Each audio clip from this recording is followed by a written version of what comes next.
So good evening, everyone. I hope you can all hear me clearly. Thank you for joining us today. So our speaker, we were running a bit late because we're waiting for our speaker, and now she has just joined in. So we'd like to begin the session right now. I'll be the moderator for the day, for the evening. My name is Amanda Maseno, and we'll just be continuing from where we left off last week. And she'll be discussing divorce today.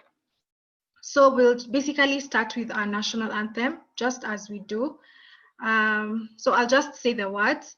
O God of all creation, bless this our land and nation. Justice be our shield and defender. May we dwell in unity, peace and liberty. Plenty be found within our borders. Okay, so at this juncture, I'd like to just hand over to our speaker for the day, Christine Kipsang, to take us through.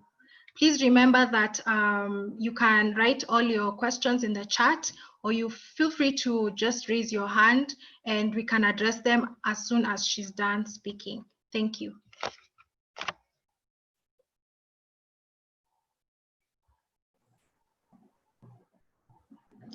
Okay. Thank you, Amanda. Good evening, everyone. Sorry, I was in another meeting and I was trying to finish up before I joined this one. That's why I lost a few minutes before I could register the meeting. My apologies. So I'll go straight. I have a short presentation so that I can ask a few questions. I can allow people to ask a few questions after the presentation. So allow me to get the I would like to ask Amanda if she can enable me to be able to share, because it's saying host disabled participant screening sharing. Okay, just a second.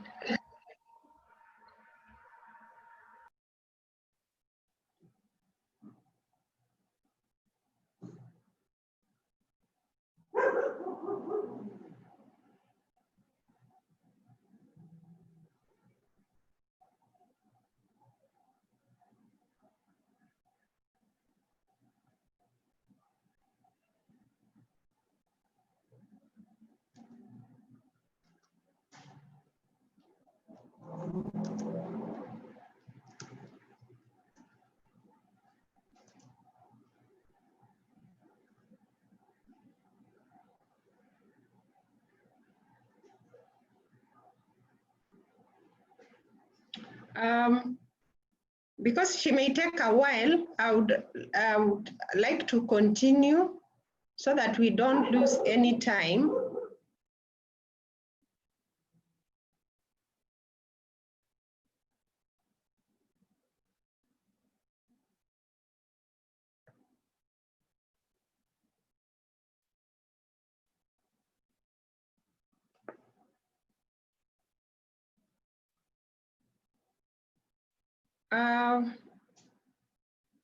Okay, I hope everyone can hear me.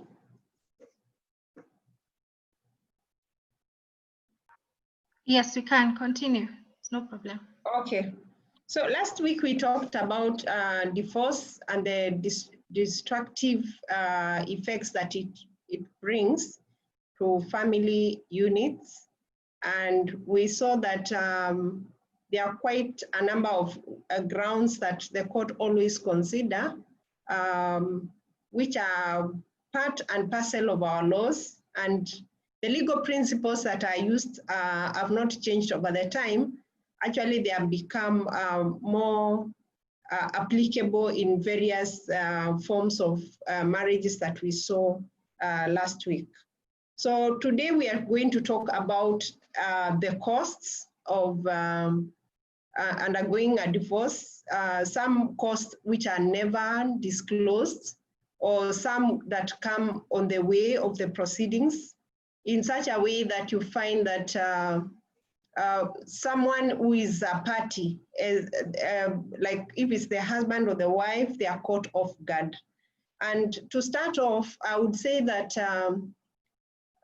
separation or divorce brings a lot of emotion drain and a lot of mess. And given that you had a kind of standard or kind of lifestyle that you were used to, divorce comes or separation comes to ruin that kind of lifestyle. There are accusations and counter accusations that some are outrageous, some are so painful, and some are actually the border on the issue of whether that person is normal or not. Some as insults, and some are driven by the modern stresses. But overall, you find that the financial burden that comes with this process of divorce is quite unsettling. And you find that this process comes with decreased income, because divorce, we saw last week, it is very disruptive to the normal lifestyle that you may be accustomed to before the issue of filing a divorce petition comes in. So you find this decreased income, there's a reduction in property, because you may find some property are not now accessible to you. You may find other properties the court, as I will come to talk about, may given orders restraining you from going to your property or going to your business or investment, and that brings a lot of stress. This lack of attention on matters other than the divorce. Speaking of my past experience, there are many clients, even if they have no appointment, you'll find the person just wants to come and see how the matter is going on, what is happening. So their lives kind of revolve around the divorce proceedings. So there's usually lack of attention to other matters other than the divorce when it's going on, because it's quite draining. So one of the issues that is overlooked is the issue of costs, and also the issue of taxes that are involved, that they are mandatory to be paid. And you find that divorce does not only involve the court or the family law practitioners. You find that court sometimes appoint some professionals like the valuers, the accountants, psychologists, counseling psychologists, or other, even the children department, when we have children matters involved and all that, even mental health experts. So you find that the diminished income that you have will actually be shared among these professionals as you try to put your life again to a level that you can be able to stand on your feet. So you find that when it comes to taxes, you may have very limited funds to spare.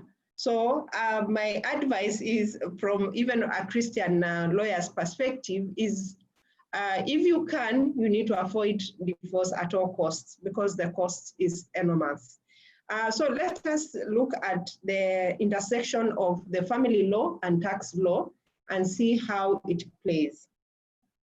So the first point is when, okay, yes, you'll go to a lawyer, they'll tell you what are the ingredients of the petition and what is required, the documentation, the kind of work you need to do on your part as a party.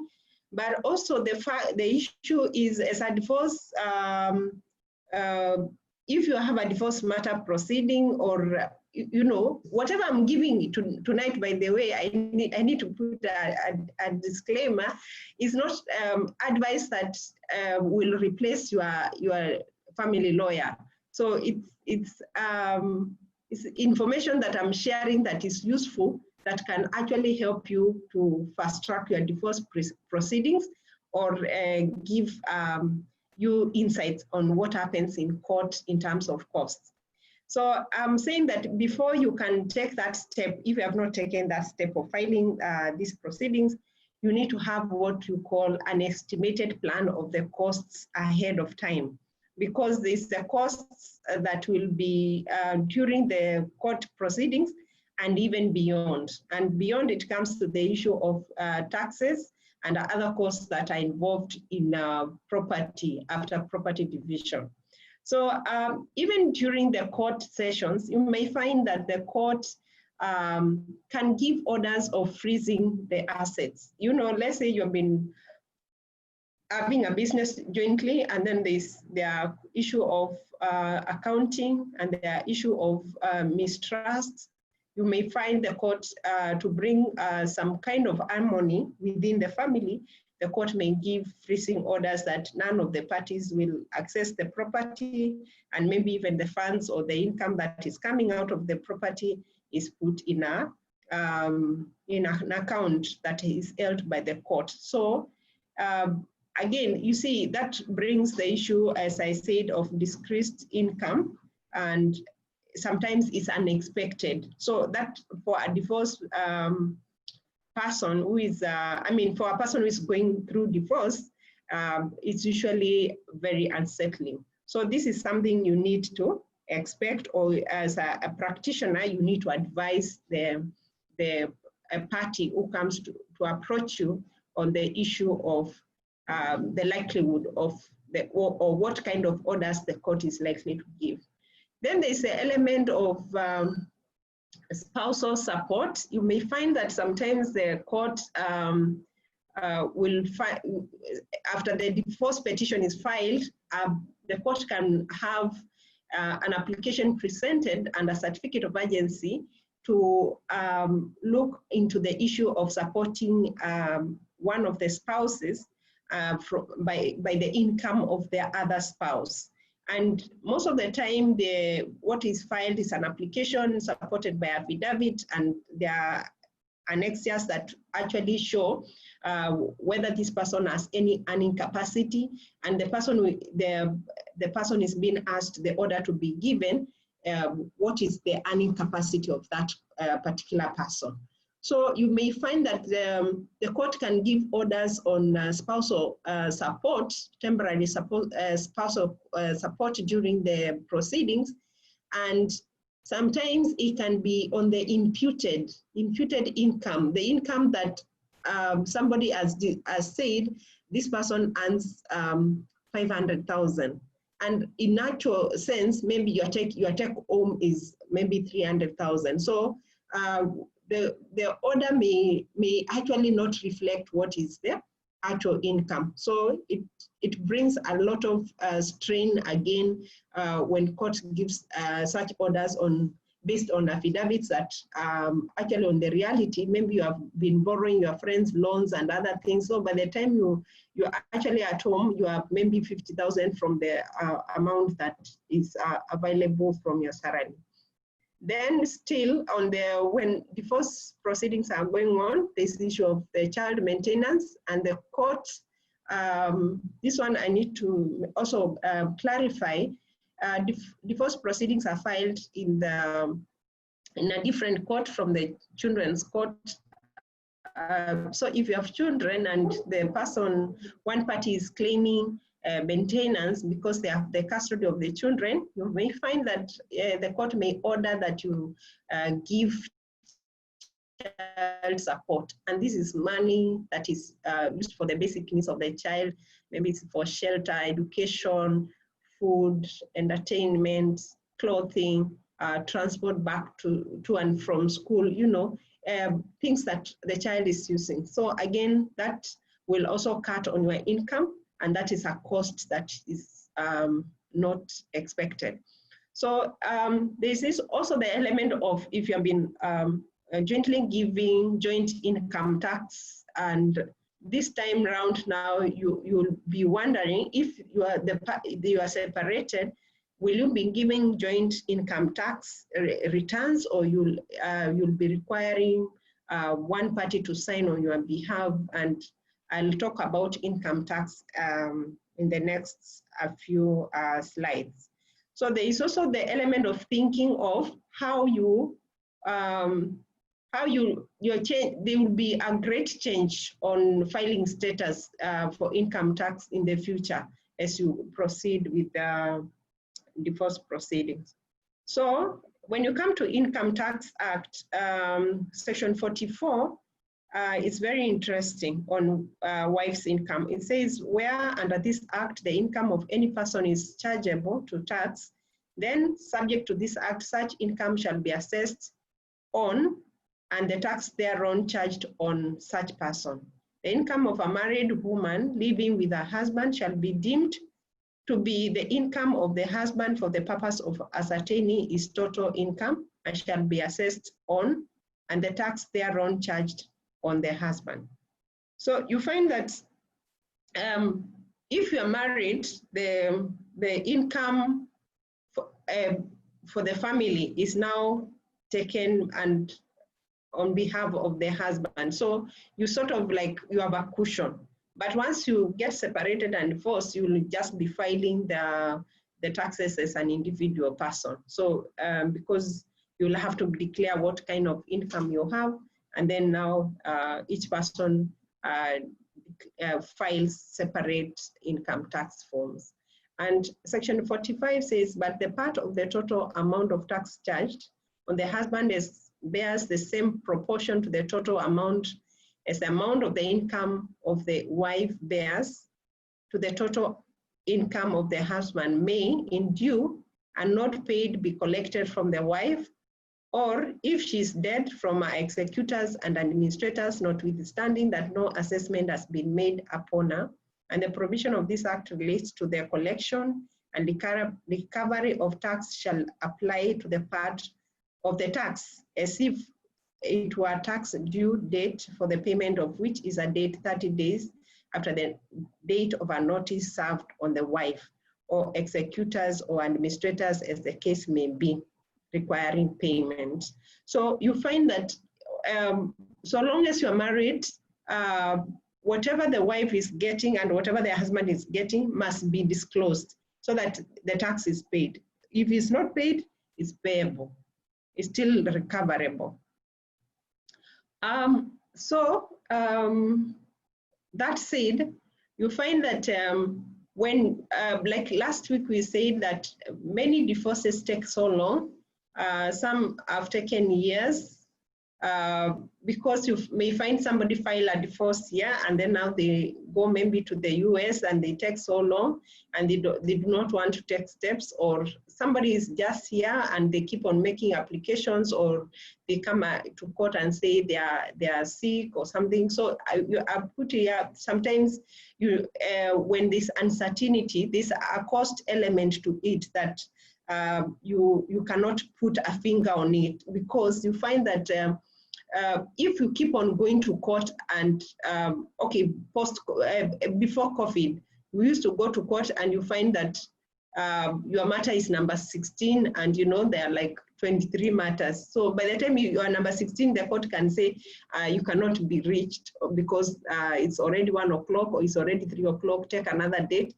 So in court, there are many cases, and we have something we call backlog of cases, meaning cases which were filed before tend to be given priority to be heard because there are so many cases such that there may be a case of 2015 and then now you are filing a case in 2020, the court will give priority to the case of 2015 because that case has been in the system for quite a while, and they have this issue principle of first in, first out. So you may find that your matter may be in the packed, in the queue as you wait to be heard. So there's also the issue of, like I said, parties can prolong their processes, or even some divorce attorneys, professionals, you may find maybe an advocate as quite several matters, and you may find adjournment can be occasioned in one way by an advocate.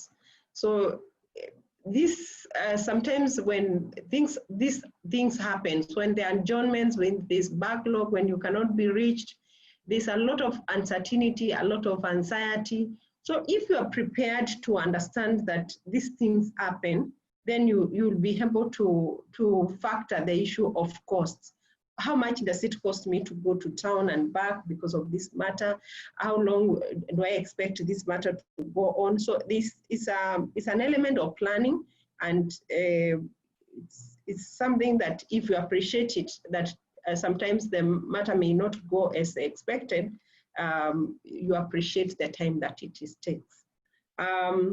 So again, because of the yearly computation of taxes, you need to ask yourself, do I file joint tax returns during the divorce proceedings, or will the other person be willing to sign, especially where parties have joint businesses? This is a question I've been asked so many times, and most of the time I have to refer the client to an accountant next door, so that we can be able to put our heads together, we see what is best.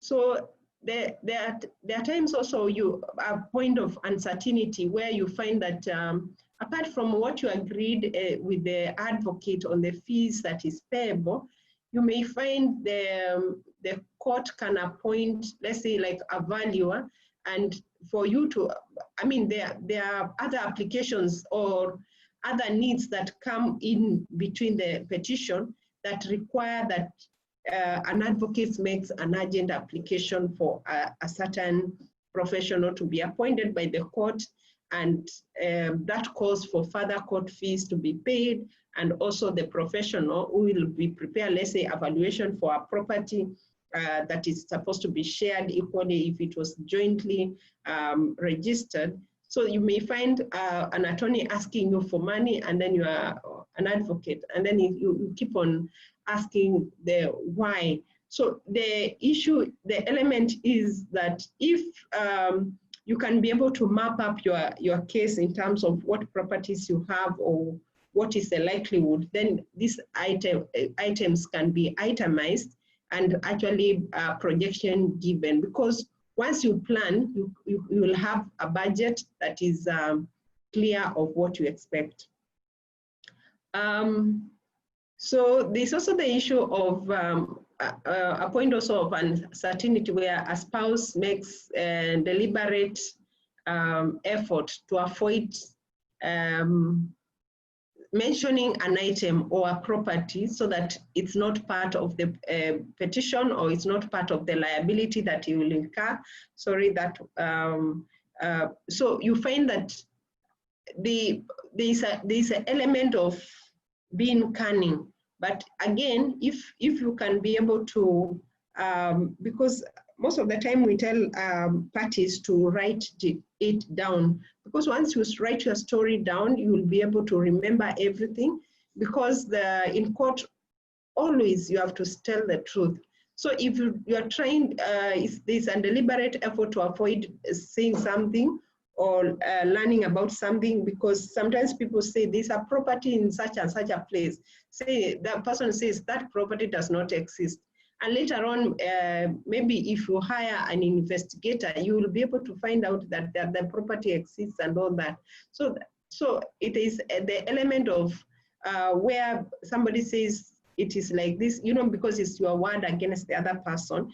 You find that if you can be able to recollect what has been happening in your life, because it's essential for the court to get the record clear and to make a fair hearing possible for everyone, because it all depends with the facts, it all depends with the documents, and it also depends on the truthfulness that is presented before the court for the court to make a good determination. Then there's the issue of spouses who have joint ownership property, and then somehow somebody says that is not a joint property, or that property is erroneously listed. So sometimes this can be unsettling to the person who is being accused of listing the property, and the other person is saying that property should not be listed. So sometimes you find that something you appreciate a lot, somebody else is trying to find a way of maneuvering so that you can not be able to achieve it. So some things are quite costly in terms of when you think about them. So there are questions to ponder in terms of the cost again, because properties that you have owned before the marriage, I've seen this many times determined by the court, where somebody says, this property, I got it before the marriage. But the other person is saying, this is matrimonial property. This is part of our property, our list of property. So these are questions. Would you want to delay your matter in court and incur more costs because you are claiming a property you know very well it was not bought during the marriage? So some things, if you simplify them, it's easier to say what is the correct situation, because sometimes people you find they give dates or months or years that do not add up. So when you look at this question of property bought before marriage, it's easier when you can have a good recollection of what really happened so that it can be clear. Then there's issue of all the property acquired by the person after the marriage as a gift. I've seen this argument also and counter argument on this issue. So it's an issue that one can think about, because if you are given as a gift, and you do not want it to be part of the matrimonial property, then you need to do that, because many a times you find a lot of time and cost is wasted when there's a lot of argument on this issue. And then there's the issue of community property, the joint property issue that husband and wife, some people claim that it's not community property, it's a separate property. So those arguments really drain sometimes, and it's easier when you make it clear from the word go when you are going to your advocate. So there's also the evidence of proving that this is a separate property purchased during the marriage or before the marriage. So there's always the balance of, are you insisting on it just to get a portion of it, or are you insisting on it because you want relief? You want to get what is due to you. So there's always a balance between relief and the interest in the property. It may be a prime property, but it will cost you your peace of mind if you insist on something that is not correct. So it's very clear that sometimes you need to actually think through the process. Then when it comes to the court has enormous powers on your money. Like I said, it can order alimony, which is payment of money to a spouse, especially the wife who has been divorced, until she remarries. So this is money for support in the standard that they were living before the divorce proceedings and even after the divorce is pronounced. There's also the issue of family support. Sometimes you find the man leaves the matrimonial home, and now maybe the court says now you share the matrimonial home or whatever orders they give. So you may find that now the family support is, the house may be belonging to you, but you are paying rent or the person is paying rent. So this issue of family support, and if you're paying the rates, you know, the tax implication I'm saying there is the issue of rates, land rent, and what have you that is required for a particular property. You need to know that it may cost you. So as I said, the court has discretionary and statutory power that is provided for under the Act, the Marriage Act, Matrimonial Property Act, and even the Constitution. And this authority is discretionary, meaning that the court has to weigh all the issues before it can give certain orders that is provided for under the act that gives that court that power over your property.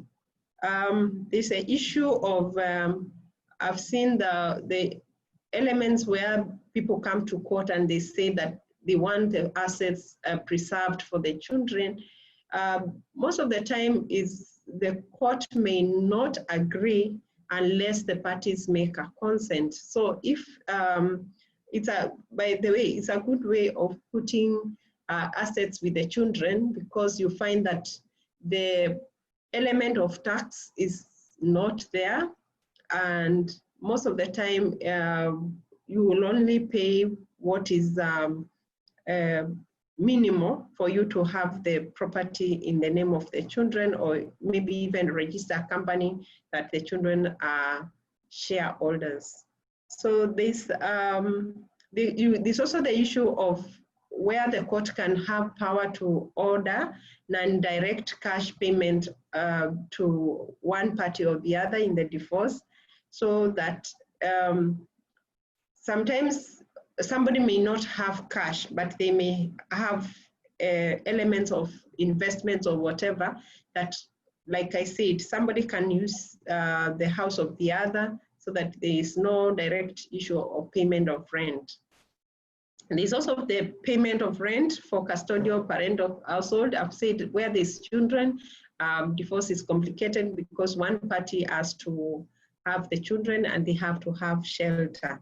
So you may be paying, one party who is having unlimited access may have to pay for the other parent's household, but it all depends with the facts that are presented before the court. There's the issue of mortgage.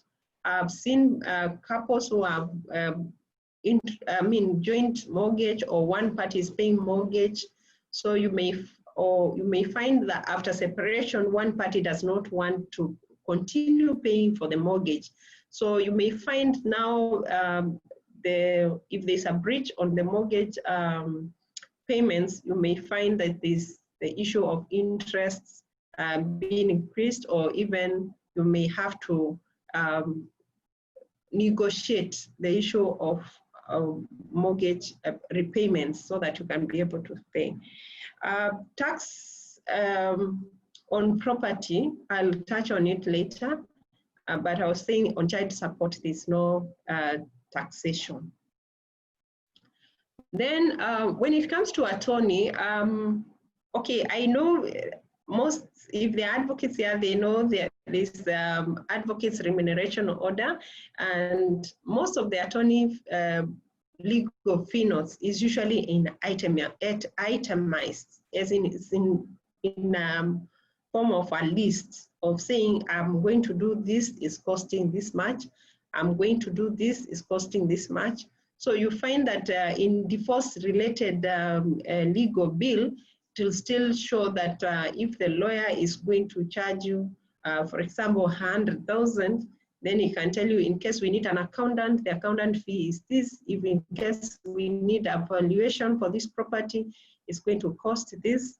And these are estimated costs. And then the issue of, for the legal fees, most of the time we add 16%, now it's 14% VAT. And then you find these disbursements and other minimal costs that, disbursements are minimal costs that go into the issue of photocopying, printing, telephone, email, and what have you. So you find attorney's fees is something you can capitalize. Let's say you are fighting over a certain property in the matrimonial property, that cost can still go into the cost of recovering or getting your share from that property. So that's why I've said you can capitalize it, and you find that it's basically, you can use it as a basis of the cost that you use to protect that property or to recover that property.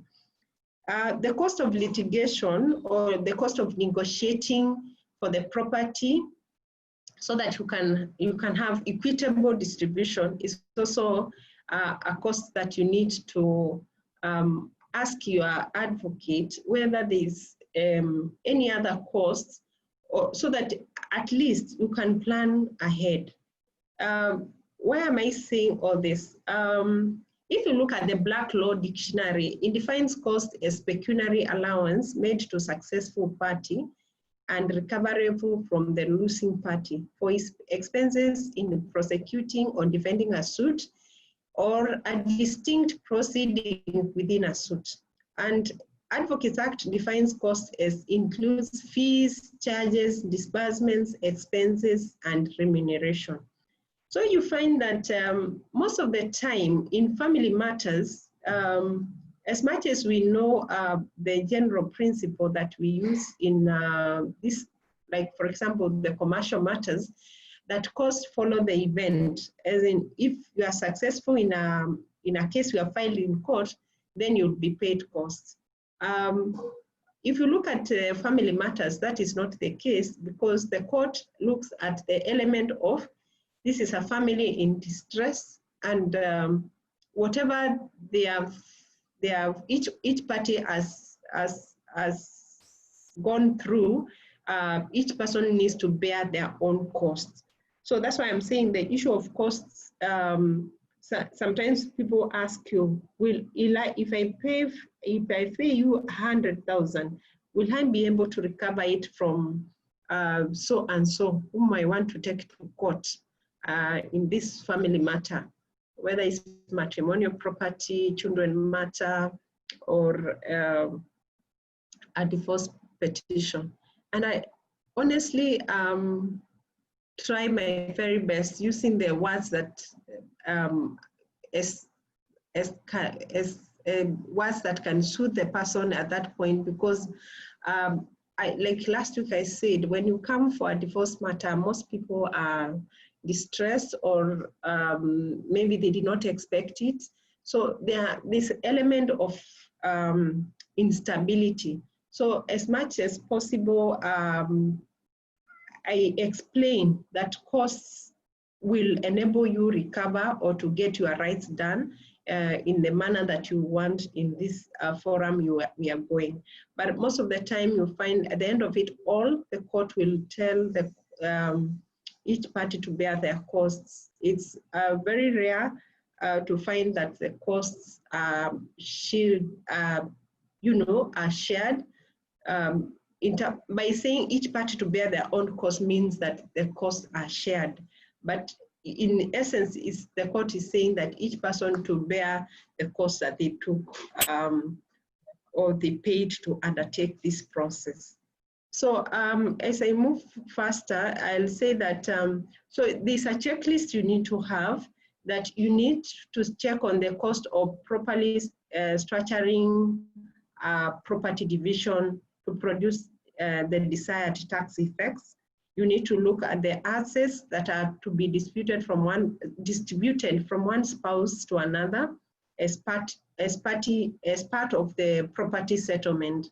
You find that apart from going to court, the court can, right now this Court-Annexed Mediation, where you find now the parties can be told to go for a settlement.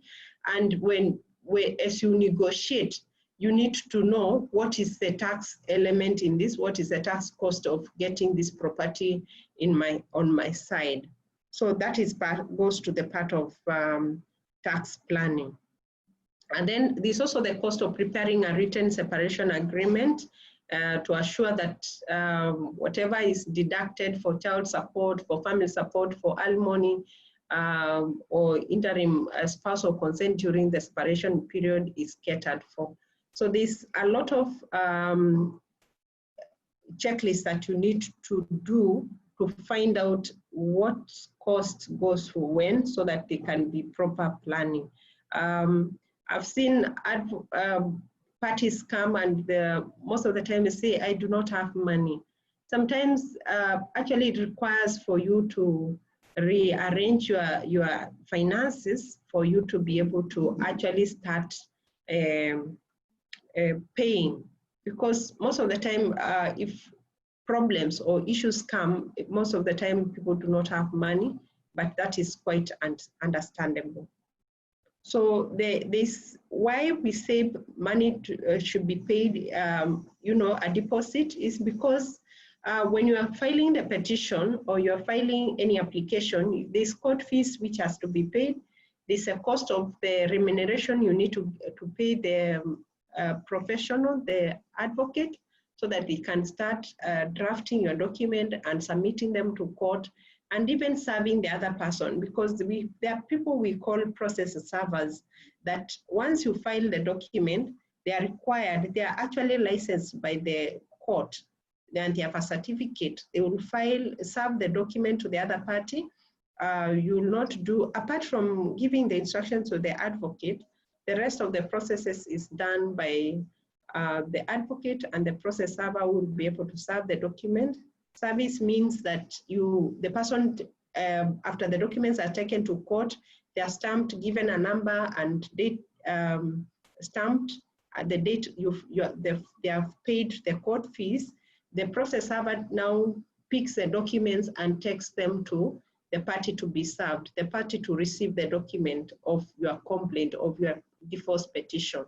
So you find that there are expenditures that are upfront, and there are other expenditures that keep on coming bit by bit. And it's very important that you agree with the advocate on how and when you will pay, and all the expenditures as they come, they are met. Because for you to have a quick trial, you need to have proper remuneration or proper payment of your costs.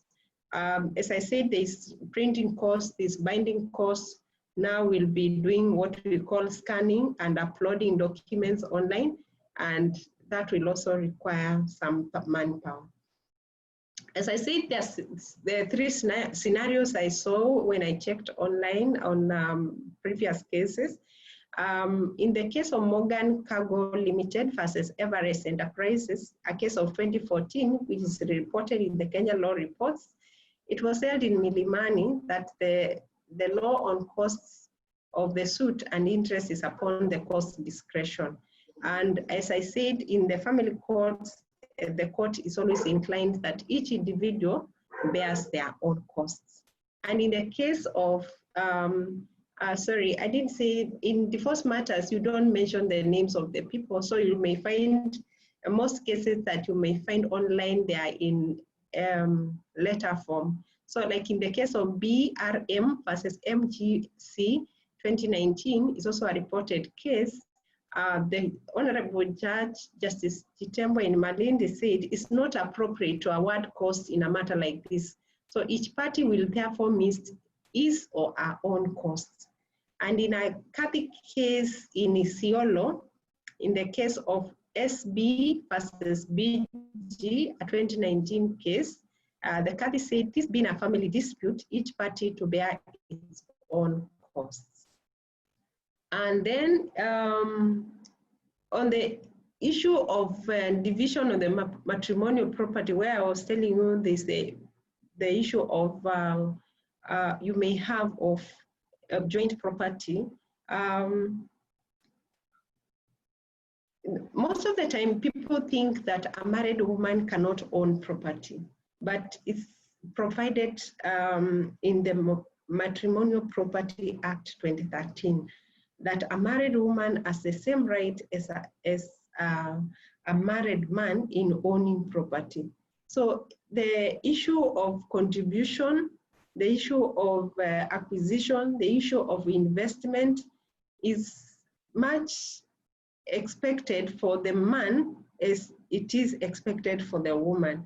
So most of the time, of course, there is the element of indirect contribution and direct contribution, but most of the times, ladies would say that I was just at home, and so that is, for me, it's indirect contribution.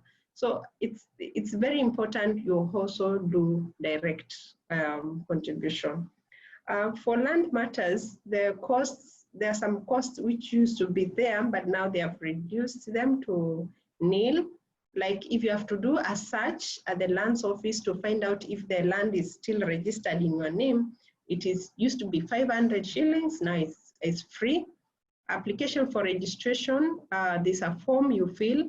It used to be 500, now it's free.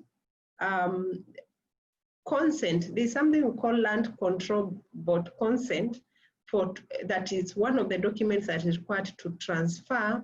And right now, even this information was given during this COVID is not required for you to transfer. And also the issue of rent and rates clearance certificate were, before COVID, they were required for transfer. Again, they are not required. And for you to get a rent clearance, I think you used to pay 500, but rates clearance certificate, you'd have to clear the rates that is payable for a particular property, because every property has a rates that, especially the one in urban areas, have rates that are payable. And you find that you pay the rates, let's say it's 15,000 a year, you pay that rates, and then now for you to get a rates clearance certificate, you used to pay 2,500. So that element, of course, has already been removed. Now there's a new tax which came recently in Kenya.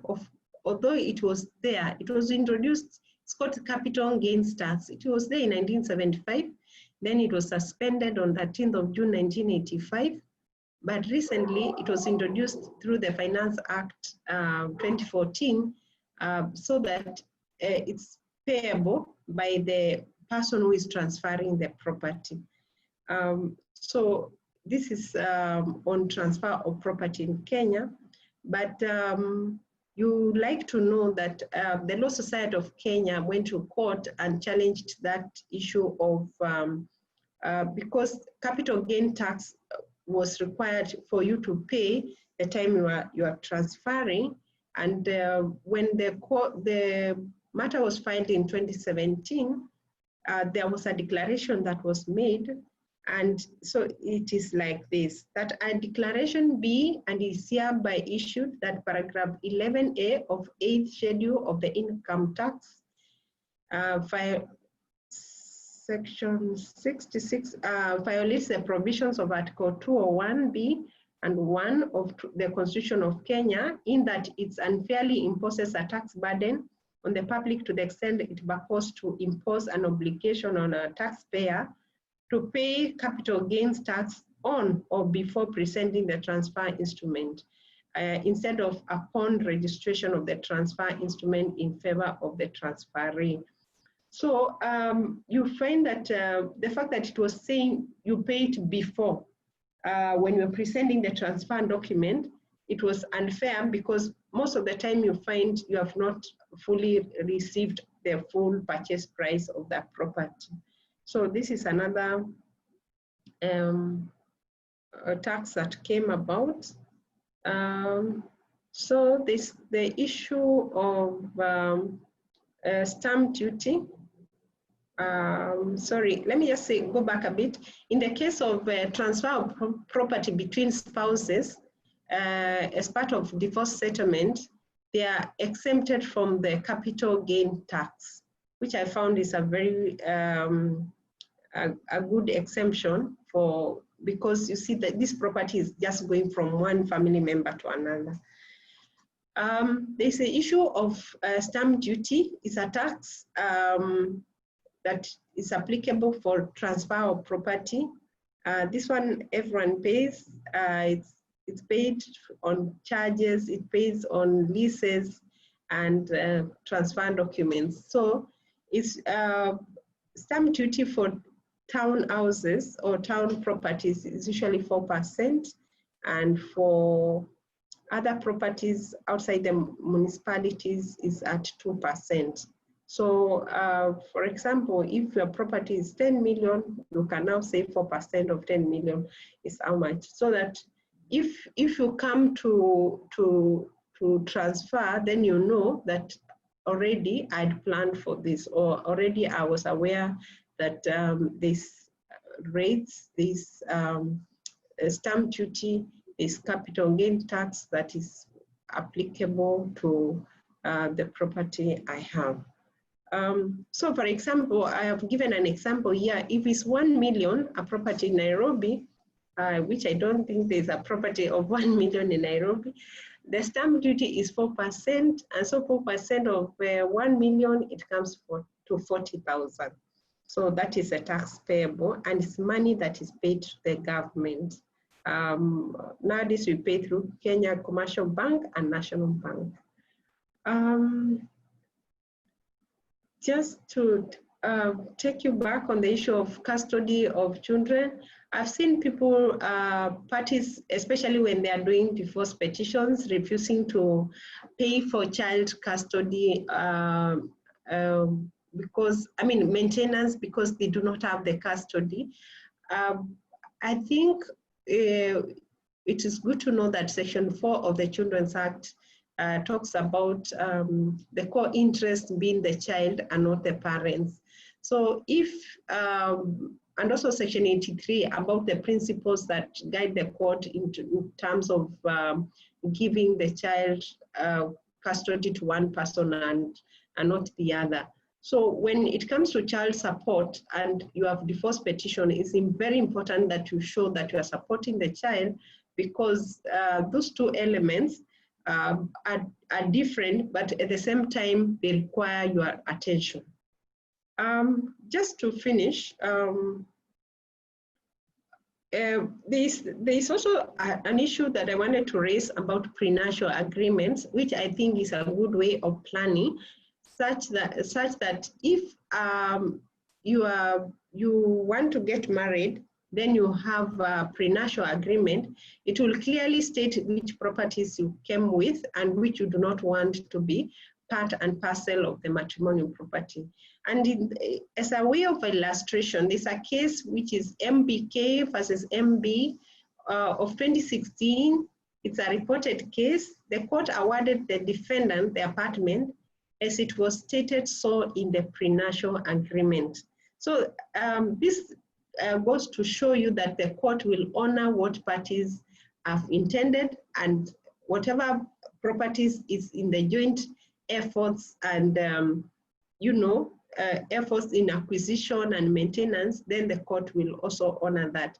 And that is provided for under Section 6.3 of the Matrimonial Property Act of 2013.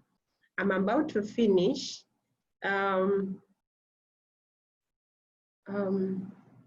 So I just wanted to give a small comparison with other jurisdiction. And in UK, you find during the year of separation, transfer of assets between spouses will be exempted from CGT as well as inheritance tax. And for the years after separation, before decree absolute, asset transfer will attract CGT tax charge, but the inheritance tax exemption shall continue. So you find that in this jurisdiction, the capital gain tax exempts if you are separated. But after separation, after the divorce is done, then the CGT applies, and then now the inheritance tax, because you find sometimes people have these properties where they inherit from their mother who is deceased or father who is deceased, and then maybe the family now sort of live in that particular house. So as I said, different scenarios are presented before the court, and the court will always make a determination in one way or the other. So thank you so much. I'm trying my very best to stop at this point so that I can get some questions. Thank you so much.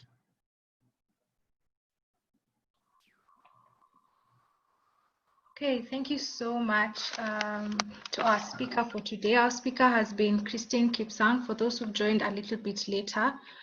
She's been taking us through divorce and the cost implications that are involved, and she's given us a really broad and in-depth analysis of how our courts go about it, and just how the process is in Kenya, and what costs come with that kind of process.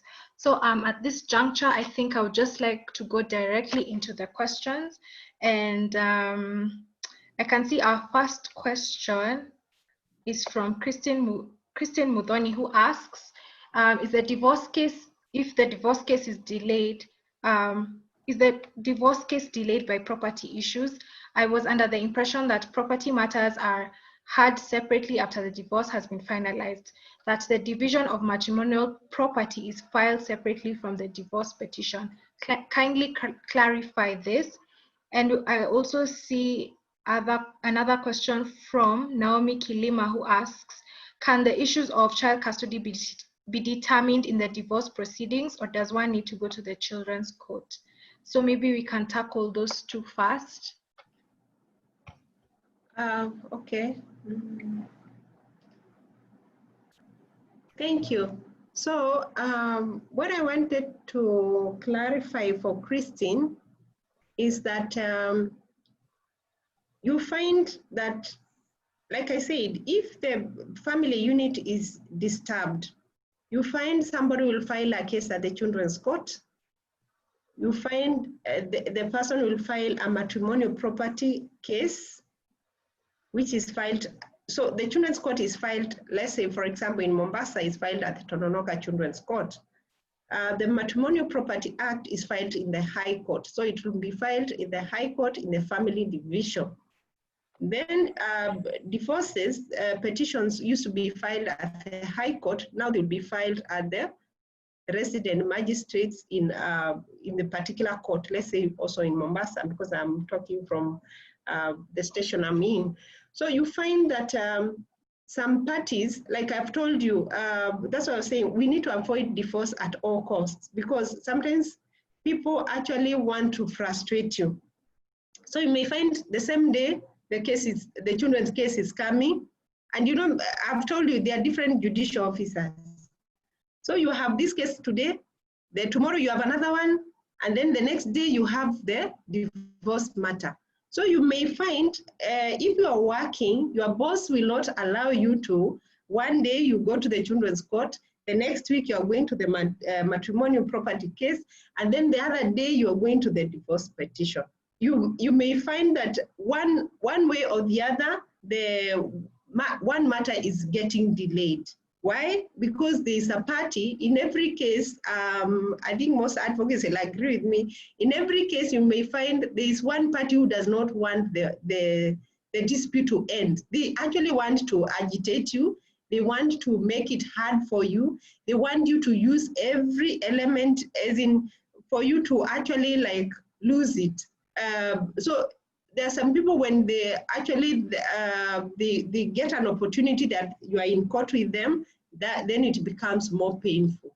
So you find that yes, the Matrimonial Property Act case cannot be determined before the divorce is determined. But somebody who does not want the property to be subdivided or to be shared, or for you to get even one element of any property, let's say you have shares, you have properties, you have investments, you have cars, somebody would want to delay the divorce matter, because the Matrimonial Property Act has to be shared after you have been declared, the marriage is declared dissolved.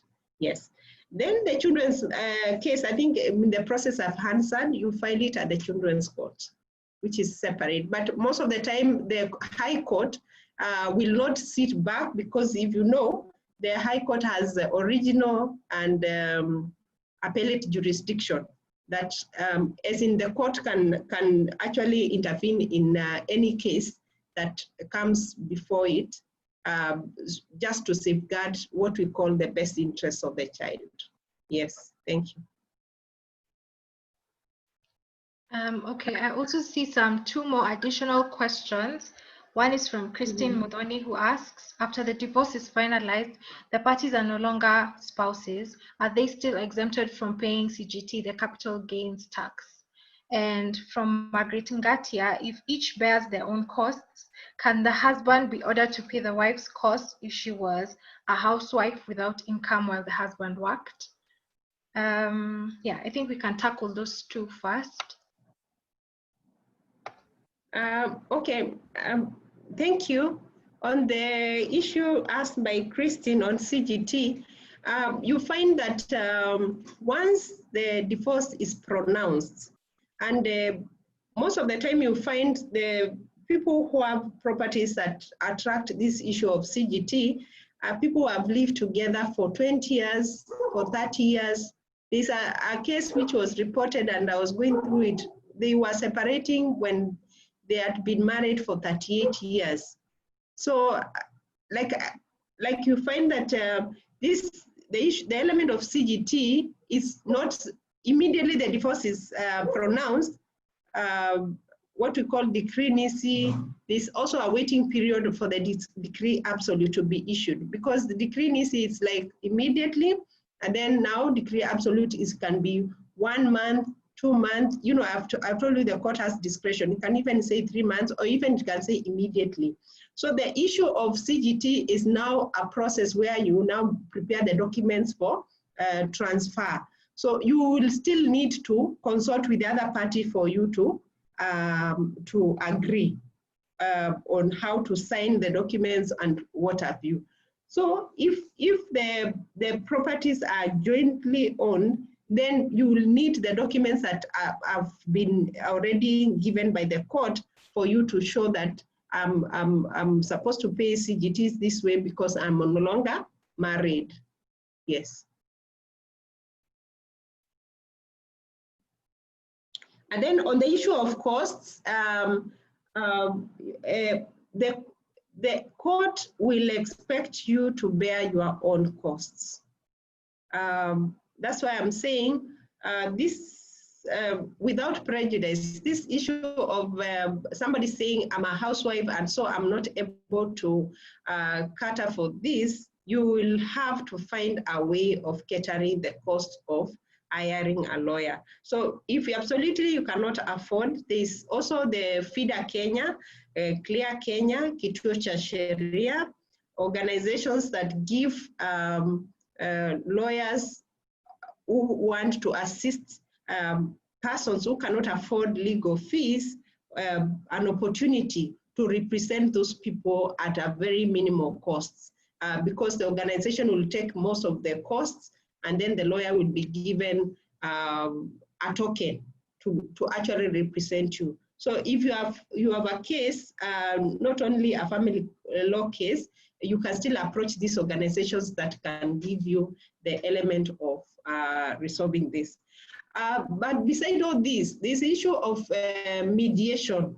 Okay, at first we said we have to discuss this element so that you know the effects of taking a certain matter to court. But there's the issue of mediation, which actually reduces the number of trips that you make to court, and also the issue of the costs by almost half. So it's a consideration you can make to mediate over the issues instead of taking the route of litigation. And litigation, I've told you, there are mandatory costs of court filing fees and others that you cannot escape if you present your matter in court. Thank you. Okay, thank you very much. I think I will only take one last question, and that's from Tabitha Rutere, who asks, the father of my children lives in Nairobi, where we have an asset, a plot that is in a prime place. I filed divorce and it went through in April this year. Her first question is, what can I do to stop him from selling that land? Do I still have a legal right to claim property even after the divorce went through, or I was supposed to have claimed it before filing the divorce case? Her third question is, we used to have a house in Nairobi that he also sold. Now, am I not entitled to take the plot because he sold the house? And her fourth question is, will this plot also be shared to the children? Okay, thank you. Thank you for that question. it's the 4 questions she has asked are all relating to matrimonial property issue.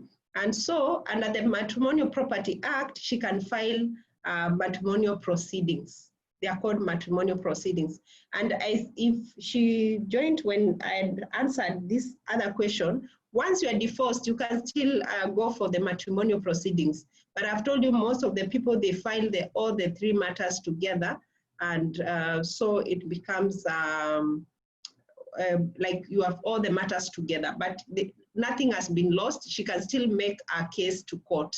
Because in this forum, I said, I'm not giving advice as like you give more the facts to me. No, I will advise you to get a legal professional who can be able to deal with that issue.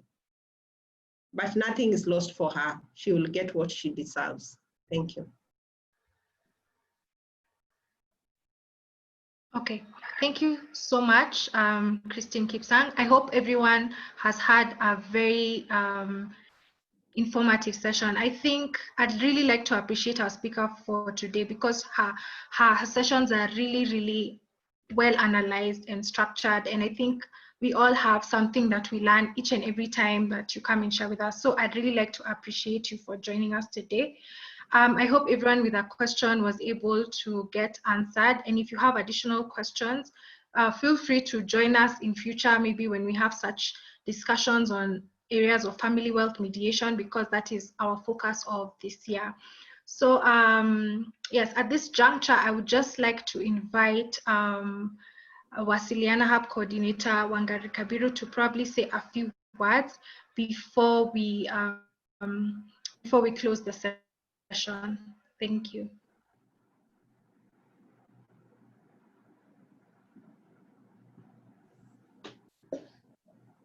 Good evening, ladies and gentlemen. And just as our moderator today, Amanda Maseno, our young mediator, has said, Christine, we're really grateful.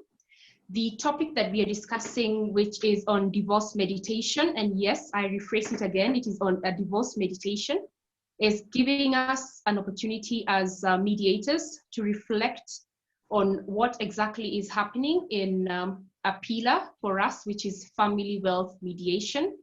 And in the process of practice, the mediators who are in the team lead for family wealth mediation, they have, excuse me, encountered that we are dealing with a lot of matters that have to do with children, that have to do with the properties relating to couples, married, excuse me.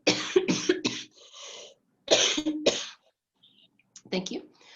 Married even in the Christian marriage, Islamic marriages, Hindu marriages, which are what we would say faith-based, but then they are finding their ways into the courts. And it's really a question for us, I mean, how this is happening and how comes it really seems to be on what we can call, let's say, like an increase.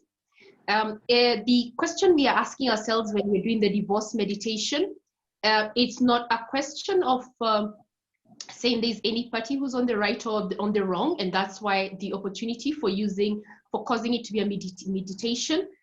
It's allowing us to bring and engage with people who are involved in the matters relating to family, to marriage, to help us to understand this. So Christine, once again, I'd like to thank you by dedicating 2 one-hour sessions with us.